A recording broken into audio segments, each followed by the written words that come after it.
মুজিববাদী ৭২ এর সংবিধানে কবর দিতে আগামীর বাংলাদেশে ঘোষণাপত্র দিতে যাচ্ছে বৈষম্য বিরোধী ছাত্র আন্দোলন। এখন সংবিধান কবর দেওয়া হবে কথাটা খুব খারাপ দেখা শোনা যায়।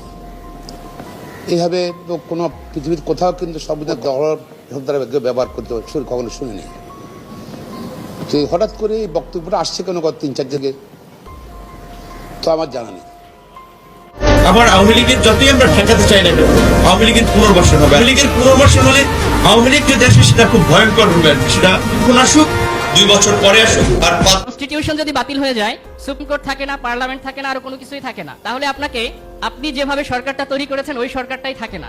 আপনি না সদরে আলোচনা করে সরকার তৈরি করবেন, আর সেইটাকে বিপ্লবী অভ্যুত্থানের সরকার বলে পরবর্তীতে এই জোড়াতালি দিতে চাইবে, এটা হবে না। আপনার সরকারটা যদি শহীদ মিনারে গঠিত হতো, ওইখানে সবাই যদি মিনারে গিয়ে চুপ্পুর কাছে না গিয়ে ওইখানে গিয়ে আনুগত্য পোষণ করতো, তখন আমরা এই কথাবার্তাগুলো বলতে পারতাম। যেই ভুলটা আপনারা 5 থেকে 8 তারিখে করেছেন, সেই ভুলের সংশোধন বাংলাদেশের ইতিহাসে বাস্তবে আর সম্ভব হবে না। এই যে ইমপ্রপারলি সোকল্ড রেভলিউশন, এটার কারণে সংবিধান বাতিল হয়ে গেছে। সংবিধান বাতিল করা যেত, সেটা 5, 6, 7, 8 তারিখ পর্যন্ত যা হওয়ার হয়ে গেছে। এর পরবর্তী সেই ভুল রেকটিফাই করার বাস্তবে কোনো সুযোগ নাই। আপনারা সুকোর্ট থেকে আর্টিকেল 106 এ গিয়ে অনুমোদন নিয়ে আসবেন, তার সংবিধান বাতিল করবেন, তাহলে তো আপনার সুপ্রিম কোর্ট বাতিল হয়ে যায়। Supreme court is the creator constitution. তো কনস্টিটিউশন যদি বাতিল হয়ে যায়, সুপ্রিম কোর্ট থাকে না, পার্লামেন্ট থাকে না, আর কোনো কিছুই থাকে না, তাহলে আপনি যে সরকারটা তৈরি করেছেন ওই সরকারটাই থাকে না। এখন ওনাদের আরেকটা ব্যাপার, সেটা হচ্ছে যে ওনারা চাচ্ছেন যে এই গণ অভ্যুত্থানের পরে একটা বিশাল সংস্কার হবে, জেনারেশন অপরচুনিটি, এমন সুযোগ আমরা আর কোনোদিন পাবো না।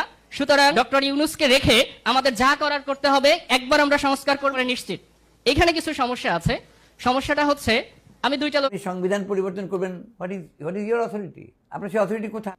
আপনাকে পার্লামেন্টেই আনতে হবে যে তার ওইটাকে করার জন্য। সুতরাং এই ক্ষেত্রে ছেলে মানুষই করার তো কোনো কারণ নাই। শ্রীলঙ্কায় যেটা হয়েছে, যেটা আপনার রাজনৈতিক দল, ওই রাজনৈতিক দলই ছিল যারা যারা আপনার বিদ্রোহ করেছিল, ওখানে শুধু মেইন লোকটার পরিবর্তন হয়েছে, তাই না? যার ফলে সেখানে সংস্কারটা সেভাবে হয় নাই। যে আপনাকে অবশ্যই এটা রাজনৈতিক দলের সঙ্গে ডায়ালগ করে সেগুলো কনসেনসাস নিয়ে আপনাকে করতে হবে। ওদের